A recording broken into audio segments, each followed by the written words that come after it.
Hi, I'm Steve Welt at Pentagram Motorsport. This is a little web series called Broke Horsepower. It's a little bit like Bangernomics. The concept of Bangernomics, if you're not familiar with it, is you buy a car that is at its lowest point in value and you run it for as long as possible. And what I'm doing is something slightly different here. Let me show you. This is my 2008 BMW 3 Series.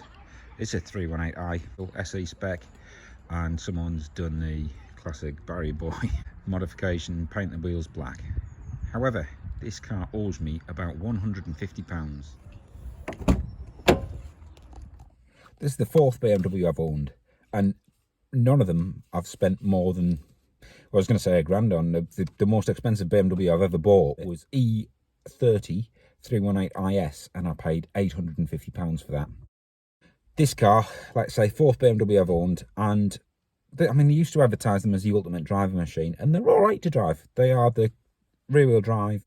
This particular car, whilst it says 318, for some reason that means it's got a 2-litre. I don't know what BMW started to do with their engine sizes, but 2-litre, 16-valve twin cam. It's got all the variable valve time, electronic fuel injection and stuff, so it makes 140-ish horsepower, give or take, which is kind of enough in something as light as a old 3 Series. 6-speed manual box, drives okay. Before this, I had a E60 530D, which I'd bought off a friend that I used to work with. He'd run it as his own car for about 3 years, and then it had been sat, it needed a bit of work for MOT, and had been sat in his driveway for a few months, and he said, "Do you want it?" So I gave him £350 for it. And I ran that as a daily for probably about 4 years.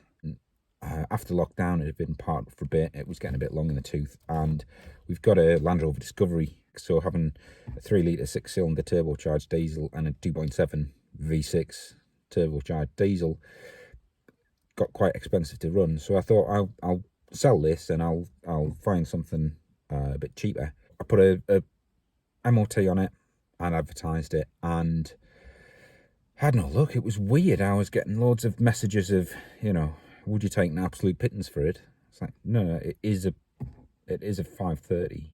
And then I got a message from a guy who had the 3 Series, and he said, "I'll swap you." He says, "I'll give you cash your way." He says, "I'll give you 200 quid and 3 Series. He's got 10 months test on it.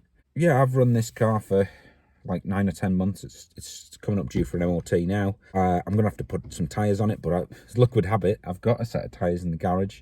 I've got an ABS sensor to sort out, which I wasn't able to do yet because when I got the car, it didn't have one of these things, which is a locking wheel bolt key. So I've had to order another one of these now. So now I can get the wheels off. I can do the ABS sensor. Other than that, there's not much left to do with it. So the idea is, we're going to take this £150 car and we're going to do all the work to it. Then we're going to make it as nice as possible. And then we're going to see what we can get for it. And it'll either be a case of sell it on or find something else to do a deal on. But I want something interesting. I want something that's engaging to drive. I don't want kind of a, Astra or a Peugeot. Not that there's anything wrong with those, but I want something that's a bit fruity. So, a couple of bits and pieces we're going to have to do on this car interior-wise. Let me show you.